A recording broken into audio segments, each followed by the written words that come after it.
On the eve of our engagement, Daniel's first love came back. Without hesitation, he broke up with me. "Rachel, I could never love a stand-in," he said. "The moment she stands there, you've already lost." I didn't argue or cry. That night, I quietly packed my things and moved out of his house. He blocked my way, questioning me. "Don't you feel even a little emotional about this?" It wasn't until the necklace around my neck broke, spilling its contents, that I finally broke down, sobbing. He bent down to pick up the photo that had fallen out, only to see a man whose features bore a striking resemblance to his. Wiping away my tears, I said to him, "Because, Daniel, you're a stand-in too." When Daniel proposed to me, his first love, Phoebe, walked through the door. By coincidence, she was wearing a dress in the same color as mine. Even more coincidentally, she looked a little like me. She strode over, grabbed a wine glass from the table, and hurled it at Daniel. "Daniel, you've really outdone yourself. You claim to love me, yet you turn around and propose to another woman? And you even found a knockoff to disgust me on purpose? Are you insane? You said as long as I came back, you'd be waiting for me. Is this your idea of waiting?" Tears streaked down Phoebe's vibrant, fiery face as she shouted. Daniel didn't dodge the wine glass. It grazed his brow, leaving a bloody scratch. The bright red blood trickled down his face, strangely captivating. My chest tightened as my fingers curled inward. I watched him in silence. Daniel avoided my gaze, as if intentionally. He stood there, letting Phoebe vent her anger. Letting her destroy every romantic decoration in the room. When someone tried to step forward and stop her, Daniel, dazed for a moment, stopped them. "Let her," he said. "After all, I owe her." But in his eyes, there wasn't guilt, just pure, unrestrained affection. When Phoebe had smashed everything in sight, she ran out in tears. Silently, I counted in my heart. 1 second, 2 seconds. By the third second, Daniel had already chased after her. The room was deathly quiet. Everyone's eyes turned toward me. Some looked at me with pity, some with glee, but most with derision. I sat on the sofa, saying nothing. Then, murmurs began to ripple through the crowd. If Rachel had any sense, she'd step aside. She's just a stand-in. Now that Phoebe's back, does she even have a place anymore? Rachel's head over heels for Daniel. She'd cry over a mosquito bite on his face. Think she'll really let go? Didn't Daniel say once when he was drunk that if not for her face, he wouldn't even give her a second glance? She has no parents, no background. 5 years with Daniel, wasn't she just in it for the money? Break up? That's a joke. I bet $1,000 she won't. She'll definitely cling on and never let go. When Daniel returned, there was a bandage on his brow. I frowned slightly.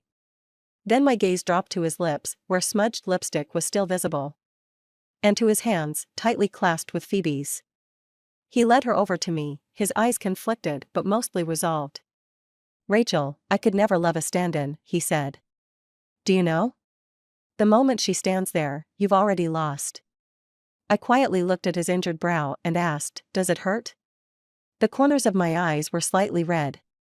He froze, then turned away, avoiding my concern as he sealed the fate of our relationship. "Rachel, you're strong and brave. You'll be fine without me. But Phoebe, she's fragile. She can't live without me. You've seen it. I only ever saw you as a substitute." I lifted my eyes slightly, calmly meeting his gaze. "So, you want to break up?" He held Phoebe closer, a small smile tugging at his lips. "Phoebe and I share over a decade of history, the most beautiful memories together. Now that Phoebe's back, no one else compares." I watched the deep affection in his eyes as he looked at someone else. His injured brow and eyes, on closer inspection, didn't seem so alike anymore. And the Daniel I once knew wouldn't kiss another woman.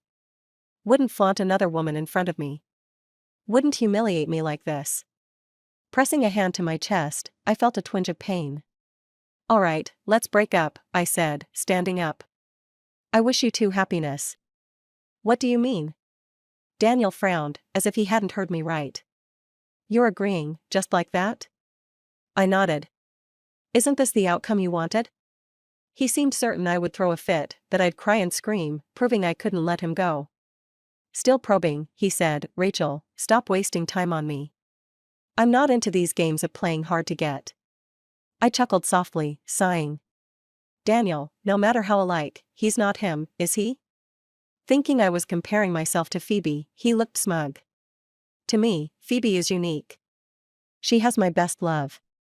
I lowered my gaze. Once, I had been someone's unique.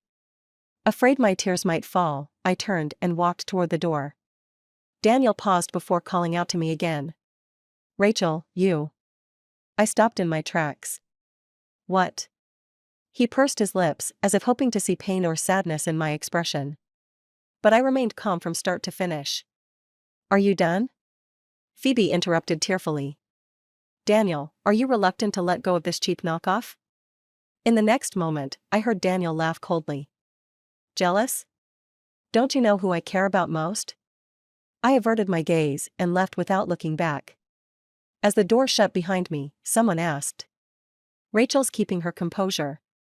After 5 years, wasn't she madly in love with him? Breaking up so easily, she's probably cooking up some big drama, isn't she? I thought for a moment before turning back. Daniel's eyes lit up instantly, with a mocking edge to them.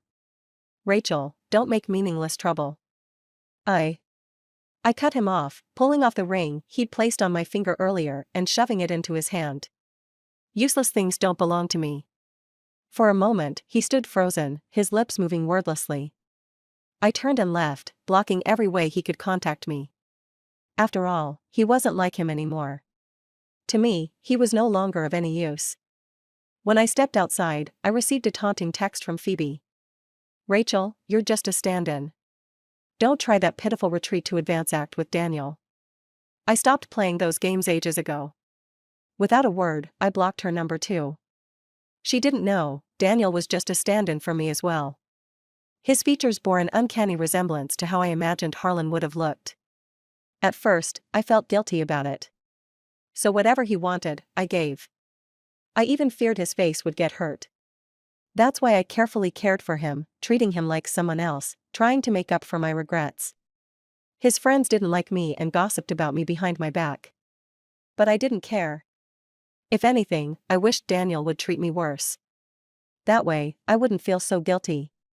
One time, after picking him up drunk, I saw him clutching his phone, calling out Phoebe's name. He grabbed my chin and muttered, "She doesn't compare to you." That's when I realized he didn't love me either. Neither of us was any better than the other. But I envied him. He waited for the person he wanted. The person I wanted had been gone for years, leaving not even a body behind. I decided to go back and visit him. While packing, I accidentally knocked something off the table, a necklace with an old-fashioned circular pendant. Inside was a small photo of a serene girl leaning against a lazy-looking boy. 18 years old. It felt like yesterday. But 10 years had already passed. I tucked it away and wore it around my neck. At my parents' grave, I laid down flowers and said a few words. Then I moved to the grave next to theirs, my chest tightening. The name on the grave was Harlan's. It was one I had built for him. Because after his death, there could be no headstone, not if his family was to be safe. But I wasn't afraid. I didn't want to forget him, and I am the only one left in our family. I wish someone would take me away with them. That way, I can be reunited with them. I poured him a glass of wine and raised it in the air, making a silent toast. But when I spoke, my voice was choked with emotion. Harlan, I'm here. 1 year after another, it's already been 8 years since you left. I've kept my promise to you for 8 years. Isn't that impressive? I wiped away my tears, my fingers gently tracing the raised letters of his name on the gravestone. I've done so well, Harlan. Can you come back and just take a look at me? But all I heard in response was the distant sound of crickets chirping. I stayed at the old house for a few days. That night, I received a photo sent by Daniel's friend. Phoebe, looking like a delicate bird, was leaning against him. Daniel tilted her chin up, his pose intimate. It was obvious what would happen next. Then a voice message popped up, Daniel's teasing tone, Rachel? Who is she? There wasn't a single ripple in my heart. I calmly deleted all the contacts from Daniel's friends. Then, curled up on the couch, I sniffed and wiped my nose. Harlan. I miss you so much. Wait for me, okay? Once I take care of everything, I'll come back and stay with you. But when I returned, I didn't expect to see Daniel. He was leaning against my front door, holding half a cigarette in his hand, the tip flickering in the dark. Backlit, a shadow hung over his face. When he saw me, he stomped out the cigarette and took long strides toward me. You actually blocked me? But there was a slight smugness in his voice, like he thought I was jealous. I took 2 steps back, but he blocked me again. What are you running for? Do you think I'll bite you? I didn't know why he was here. I furrowed my brows. Daniel, we've broken up. You've been hiding somewhere crying, huh? He mocked, certain that I, who had loved him so much, wouldn't be able to let go so easily. You even deleted all their numbers. You've got quite the temper now, huh? Just as his hand reached for my face, I turned my head away. Maybe my resistance annoyed him, because he suddenly stepped forward and trapped me between him and the wall. It felt suffocating. I smiled quietly. Daniel, is it your hobby to chase after your exes? He froze for a moment, then frowned. Rachel, we were together for 5 years. How can you act so nonchalant after breaking up? I found it strange. Was he in pain after the breakup? You were so in love with my face, weren't you? Look, I'm hurt. How come you don't have a single reaction? Because, Daniel, you're not him anymore. Seeing I didn't answer, he grew a little angry. I've treated you well all these years, and this is the face you show me? What? I could have raised a dog and it would have been better. Treating me well means you couldn't even break up with me properly and instead bring someone in front of me to embarrass me? Revealing our engagement news on purpose, just to watch 2 women fight over you? I looked up at him and met his gaze, smiling faintly. Daniel, does Phoebe know you came to find me? He froze for a second. I took the opportunity to squat down and broke free from his grip. As I walked forward, his long arm blocked my way. His voice was cold. Rachel, every time you look at me, I get the feeling you're not seeing me, but someone else. Do you like my face, or do you like me? Yes, aside from his face, I never loved him. The person I loved was only Harlan. At 12, my mom remarried to Harlan's father. Harlan was a year older than me, with a clean and bright appearance. He looked like a typical handsome boy. When Mom and I first moved in with them, he smiled warmly in the sunlight, ruffling my hair. Welcome to our family, Rachel. I'll always protect you. Those were the happiest 3 years of my life. I had my parents and a brother. It was really, really wonderful. But fate loves to play tricks. My parents were killed when they came home from work late at night, the car was stolen. Later, the case was solved. It was a group of drug dealers who had fled abroad. And my parents would never come back. That was the darkest summer of our lives. Suddenly, we lost our 2 most important family members. After the funeral arrangements, Harlan seemed to age overnight. I was terrified then. I didn't know what to do. No one would take me in. And Harlan and I weren't even blood related, he had no reason to keep me. While I was worrying, Harlan opened my door. He wiped my tears, sat by my bed, and gently hugged me. Don't be afraid, I'm still here. I cried in his arms, my voice breaking. Brother, don't leave me. I won't leave you. And so, we began a life of relying on each other. Those days were incredibly hard. He forced himself from being a clean, young boy into a mature man. He worked tirelessly, taking on all kinds of dangerous jobs. I kept the light on at home every night, waiting for him. Sometimes, I stayed up late doing homework, only to fall asleep. When I woke up in the morning, he had already come home and was making breakfast. He waved at me. Come try this. I made something new. Eat more, you'll look prettier if you gain a little weight. It wasn't until then that I realized we had both slowly grown up. And when I looked at him, I felt a strange shyness and fluttering in my chest. I hid it well. He didn't know. In the last semester of senior year, he started focusing all his energy on the college entrance exams. After the exams, he got accepted to the police academy. The day we got the acceptance letter, We went to the cemetery to visit our parents. He was silent for a long time before pouring a glass of wine and drinking it quietly. I knew he had things he wanted to do. No one could stop him.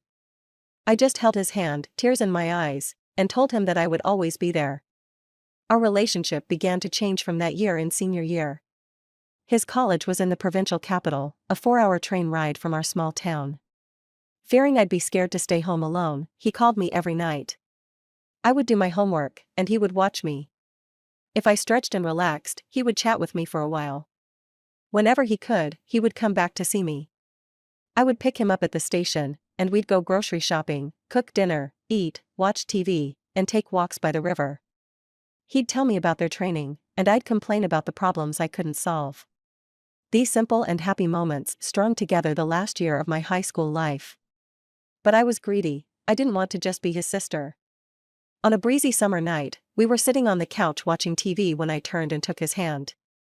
"Harlan, can you not date anyone?" "Hmm?" He looked down at my hand.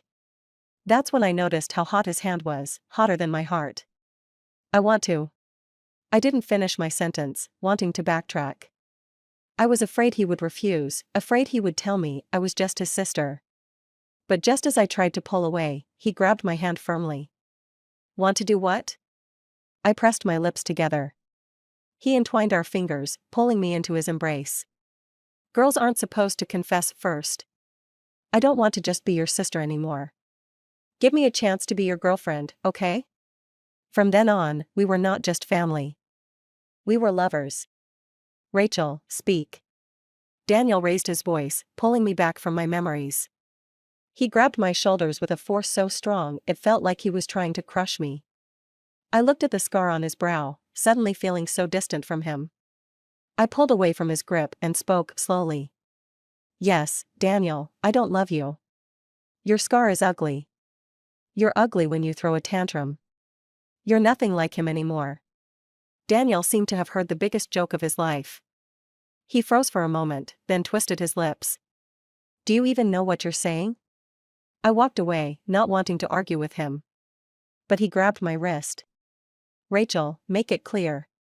What do you mean by that?" I turned around slowly and smiled.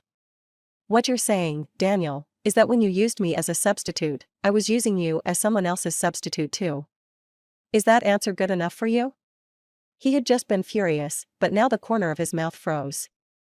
I even felt his hand shaking slightly as he held mine. When I tried to pull my hand away, Phoebe suddenly appeared behind me and slapped me hard across the face. She put some strength into it. My face burned with pain. "Rachel, how shameless are you to seduce someone else's boyfriend?" Her eyes were full of disgust and malice. "You think just because you look a bit like me, you can take my place? You're just a poor imitation. I warn you, don't try to get your hands on him." Before she could finish, I slapped her back with all my strength. At the same time, I slapped Daniel too. "Control your woman, stop shouting at me." Phoebe, clearly stunned that I would hit her, stared at me wide-eyed, then screamed, "Rachel, I'm going to kill you." As she lunged at me, Daniel stepped in and grabbed her around the waist. Phoebe looked at him with tears in her eyes. "Daniel, what are you doing?" I stepped forward and squeezed her chin hard. She cursed at me in pain. I leaned in close, my eyes cold as ice. "Don't provoke me. You know I'm an orphan with no family. It might just end up being who kills who." "Daniel, aren't you going to do something?"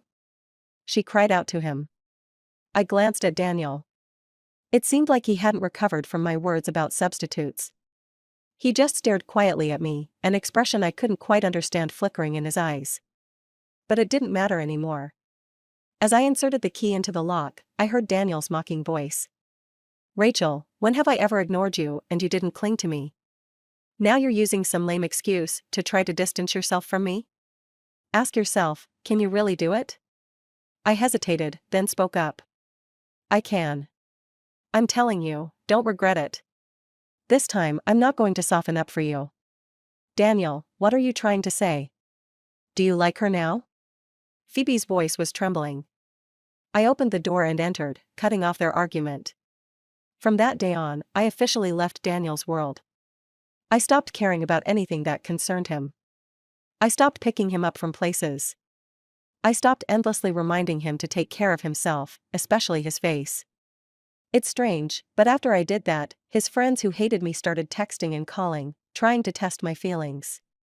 I hung up every time. Occasionally, I'd hear the sound of Daniel smashing a glass on the other end of the line. But I ignored it.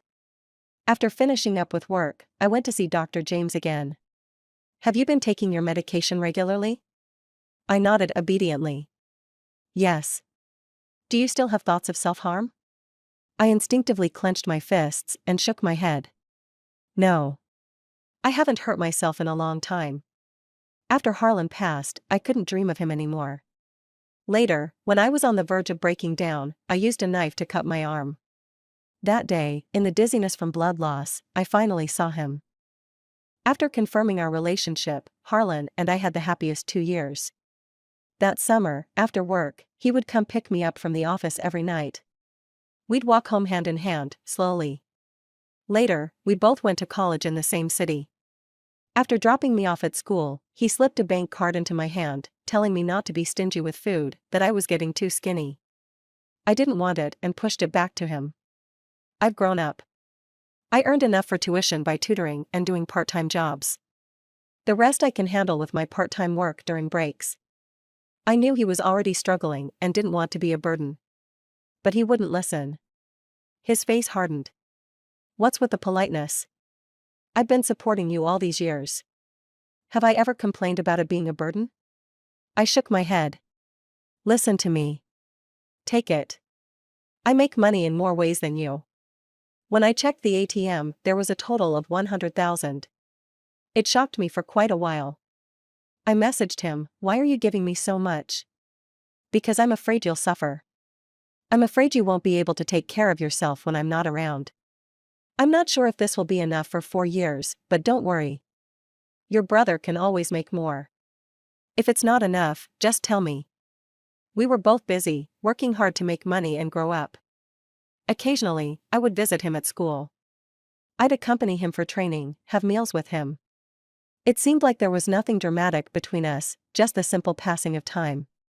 I took everything in stride, secretly hoping we'd spend every year together. Harlan finished his sophomore year, and we went back to our hometown to visit my parents. That day, Harlan was unusually quiet, barely saying anything. He stood by the cliff, letting the wind blow for a long time. I knew he was about to go on a mission. He had always wanted to avenge my parents. When he came back that day, he hugged me and told me, "Live well, and grow strong." I held his hand tightly and said, "We'll grow together. I'll wait for you." Don't wait. He ran his hand through my hair, his breath warm against my ear, his voice rough as he whispered, "Don't wait. We always have to prepare for the worst. If I don't come back, you need to live on for our family. We want you to be happy more than anyone, to look forward. Even if you find someone else, I won't blame you. I just want you to have someone by your side, someone who cares about you. Only by living is there hope." As we parted, I raised my hands, holding back tears, and told him, "I just want you to make it through the danger and come back safe." "I'll marry you when I come back," he promised. But after that mission, he never came back. 3 years later, I received the news that he had died in the line of duty. Harlan's comrade found me and said that he had successfully infiltrated the enemy's ranks. In the major international drug trafficking case, he detonated a bomb, taking himself and the criminals down with him. Before he left, he gave me a small diary, Harlan's. I opened it with tears in my eyes. "Rachel, everyone has a mission they must complete in their life. If luck is on my side, I'll come back first and marry you. You cry so much, don't cry your face off when that time comes. If I don't come back, please forgive my selfishness. Maybe this is the fate we're given. Remember, your brother loves you, and Harlan loves you, and we both want you to keep moving forward with our hope. Keep going. But here I am, all alone, and isn't that a kind of pain?" Later, I couldn't hold on any longer, and shamelessly used Daniel as a substitute. Looking at that face, I found the courage to keep going, because I was afraid that, wherever Harlan was, he'd be disappointed that I didn't listen and move forward. But I should have known by now, no one can replace him. When I opened my eyes, the sunlight pouring through the window made my eyes sting. I wiped my face, still damp with tears, and tightened the necklace around my neck. Rachel, your current state honestly worries me. I shook my head. I'm fine. I broke up with him on my own, and I didn't even cry. Dr. James spoke gently. When a long-standing emotional anchor disappears suddenly, it's easy for problems to arise. As a doctor, I'm happy to see you detach from that unhealthy relationship. But I still suggest taking it slow. I touched the scar on my wrist, giving a shallow smile. Dr. James, you don't need to worry about me. I'm ready to start a new life. I lied. I had come back to donate my savings, sell the house, and lock myself in the past. To stay by my parents and Harlan's graves and just survive.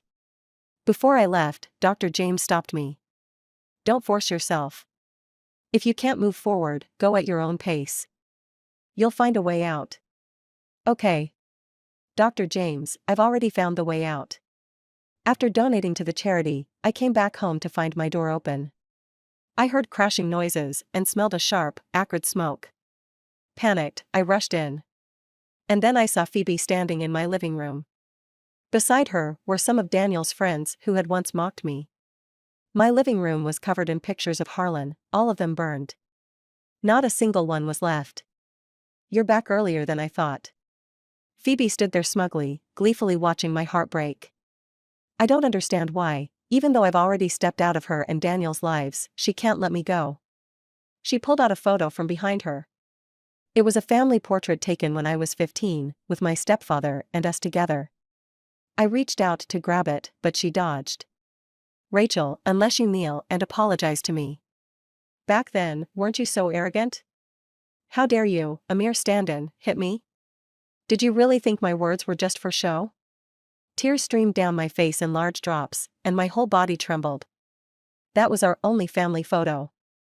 After it was taken, my parents passed away. When we became a family, my stepfather and Harlan treated me so well, always putting me first.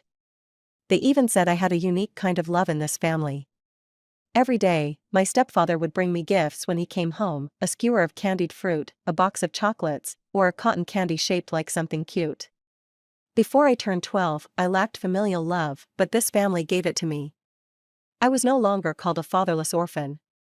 But heaven, perhaps thinking I was too happy, decided to take all of that away. When Harlan and I sorted through the belongings, we found my stepfather's memo that read, "Rachel wants the cake from that place in the south of town. After finishing things with the missus, remember to bring it home for her." He had even set a reminder alarm. But that alarm would never ring again. Sometimes, I really miss them. But they knew I was afraid of the dark and ghosts since I was a child, so they never once came to me in my dreams. Not even once. Phoebe, give me back the photo. I choked on my words, my tone pleading. She tore the family portrait to pieces, her voice dripping with venom. Daniel went home that day, completely out of it, muttering that you were using him as a stand-in.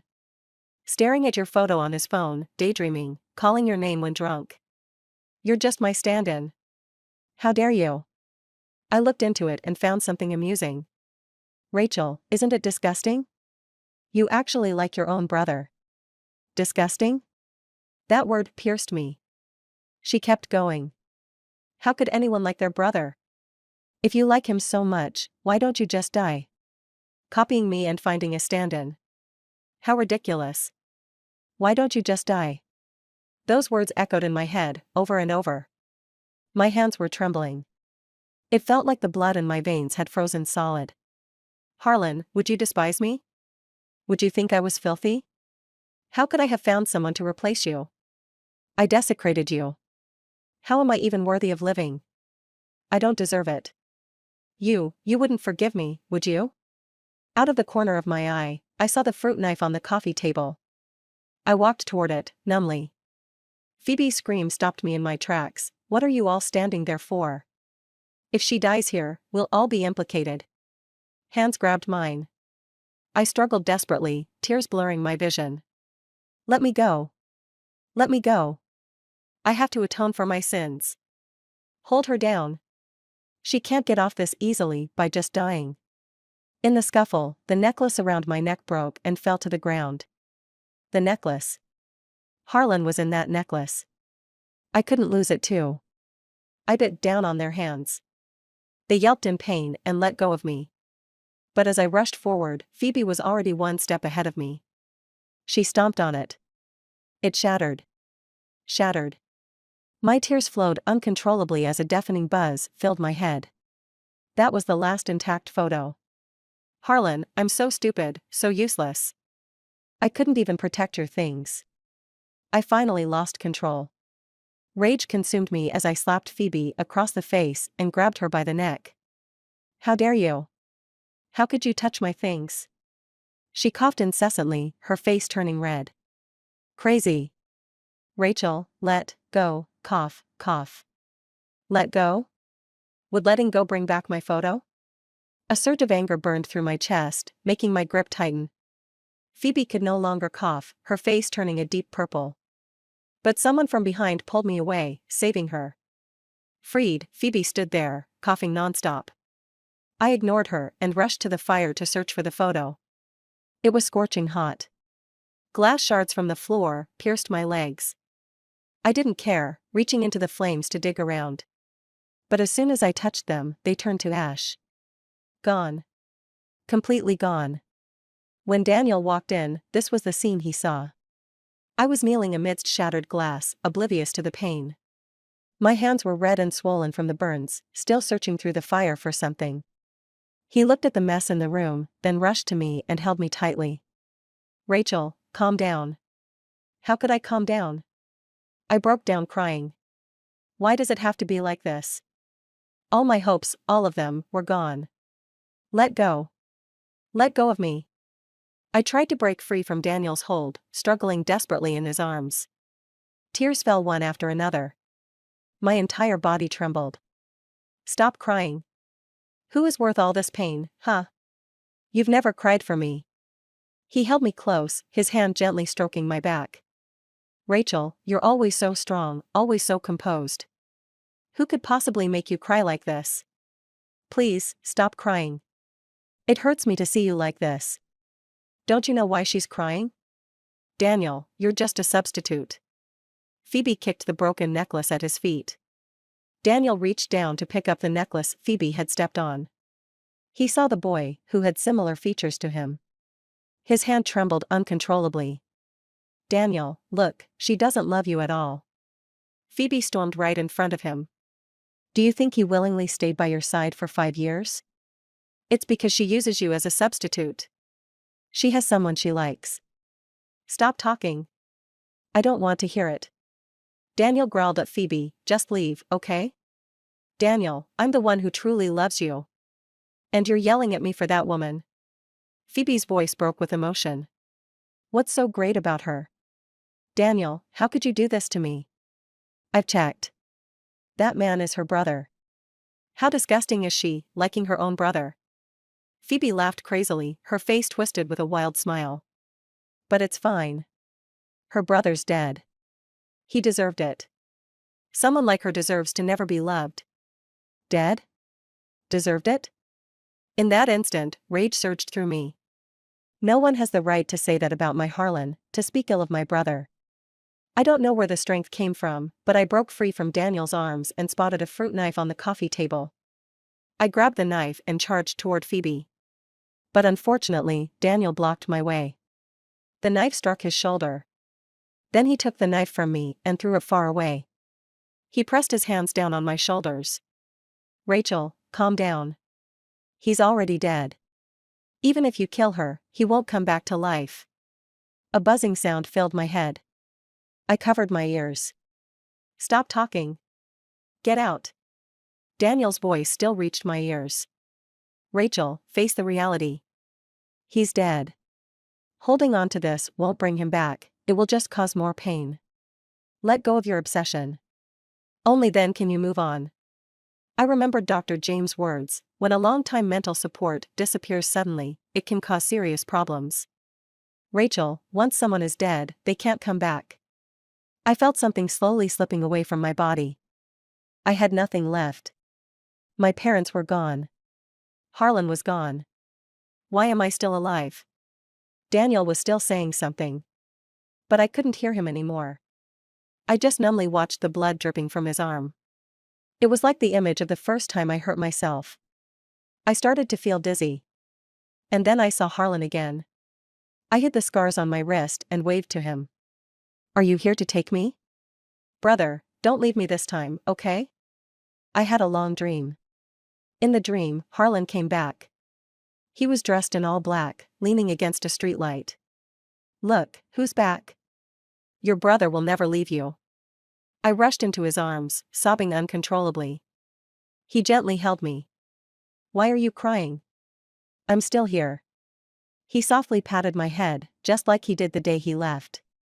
"Watching you live well, grow up, makes me happy." He told me that he had completed his mission, avenged our parents, and faked his death to escape. "You've had a hard time all these years." He kissed my forehead. I shook my head. How could I have suffered as much as he did? Then, he took me to see our parents, speaking to the wind, "You can rest now.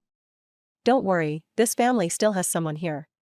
Every word he said made tears stream down my face. "Dad, Mom, you can come visit me in my dreams now. I have so many things to say to you." He wiped away my tears. "The mission's done. I promised I'd come back and marry you.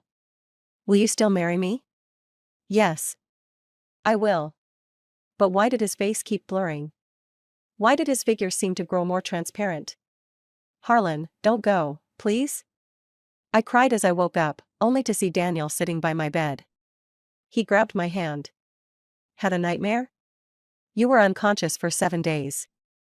I'll call the doctor." He turned and left the room. I just stared blankly at the ceiling. It was just a dream. He didn't come to take me.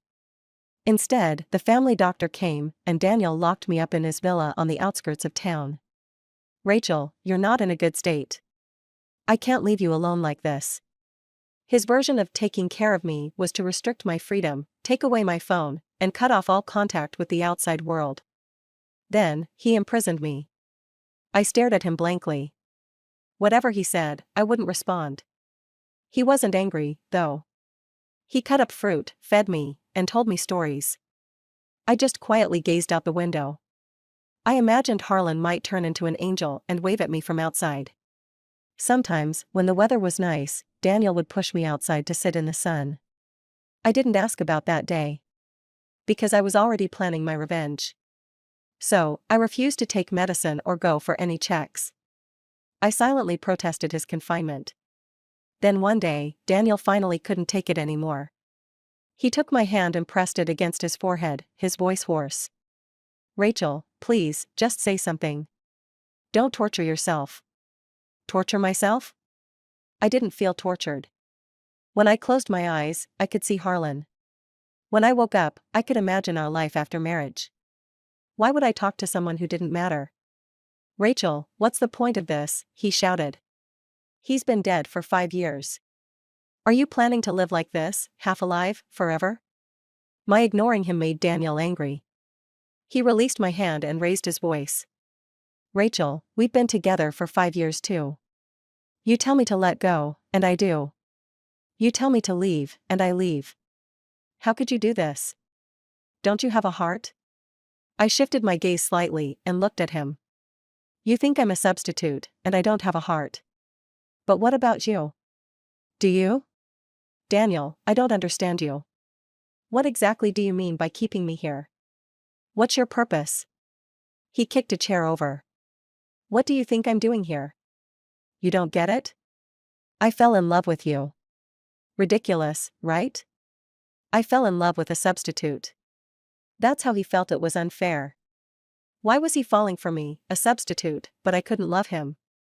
I stared at him silently. "But I don't love you. Not even once."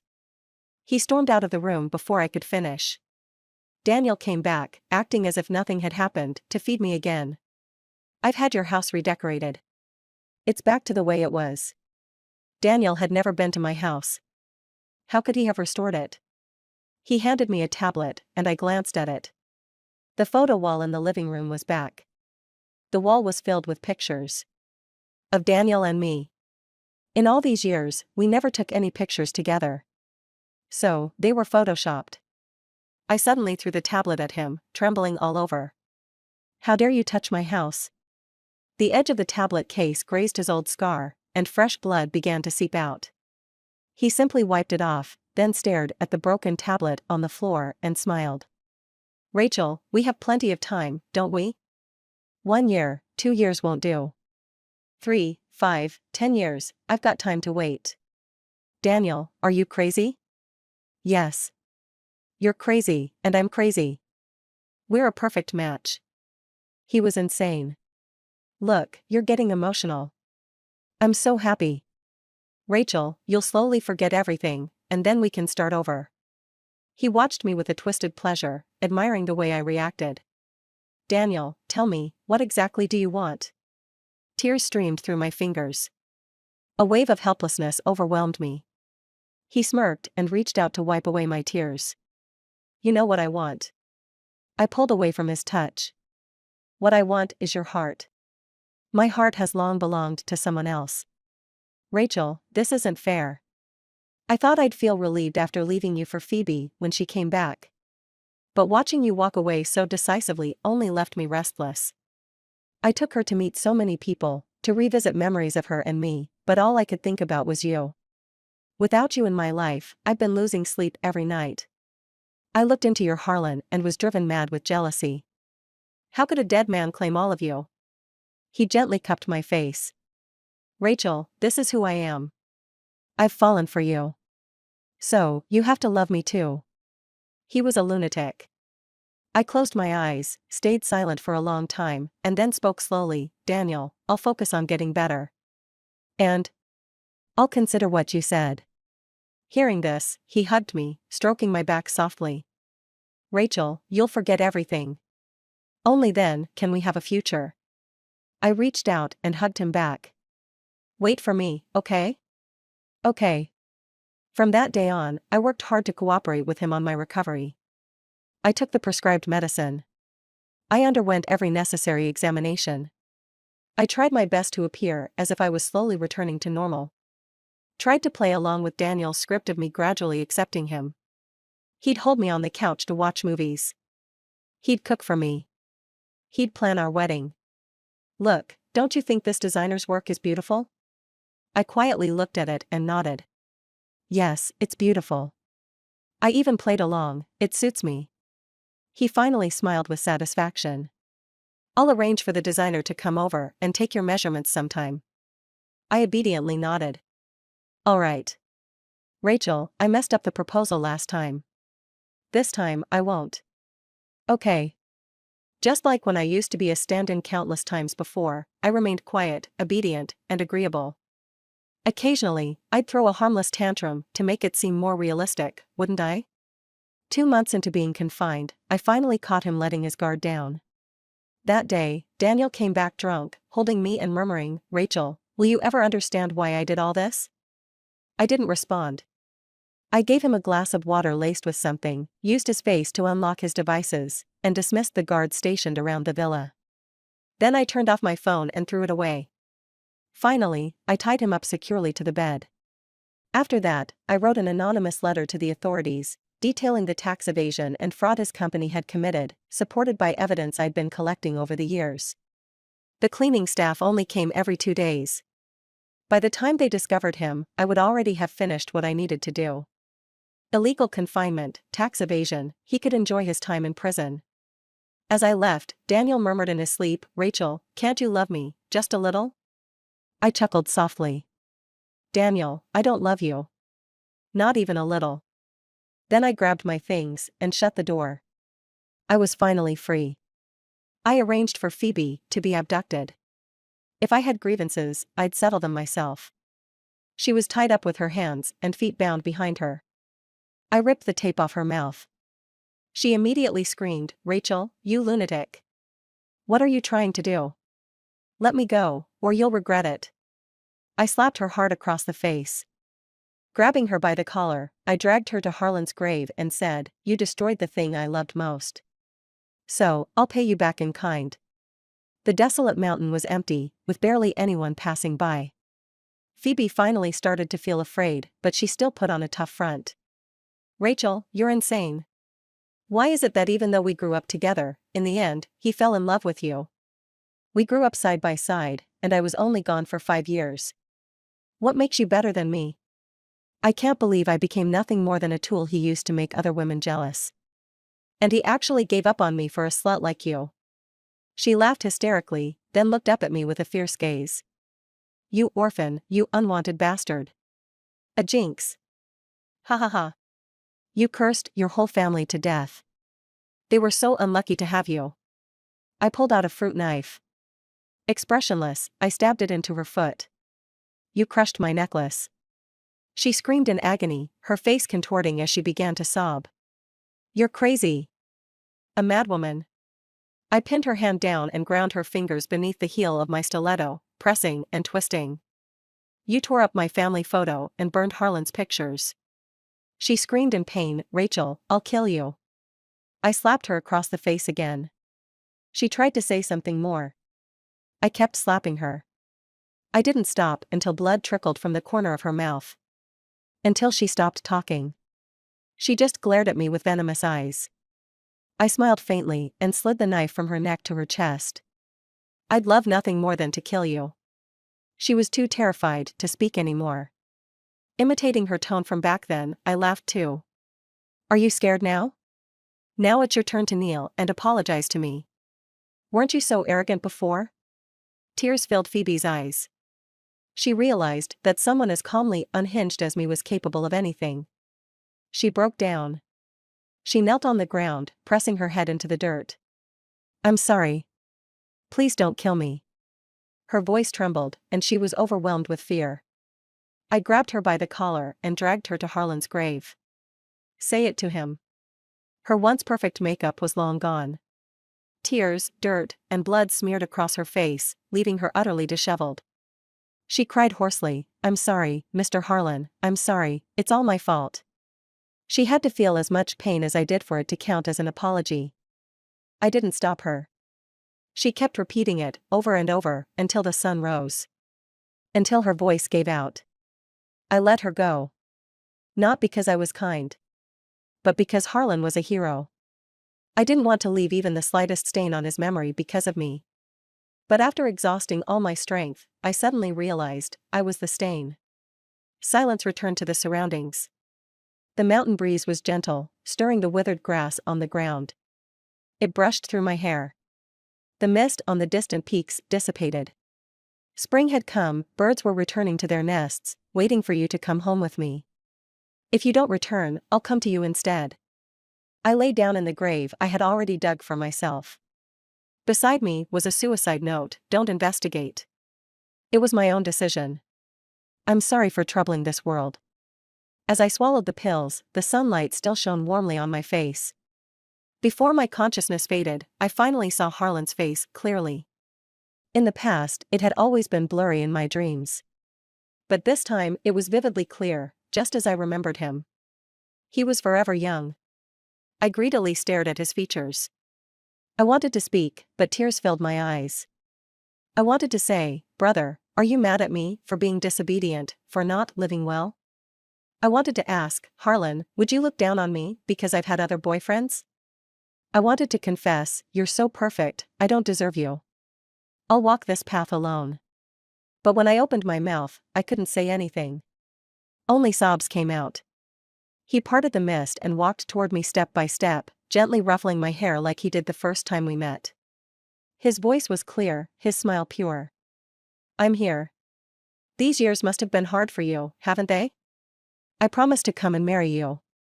Tears streaming down my face, I gripped his hand tightly. Harlan, I'm finally reunited with you all. It feels so good. The end.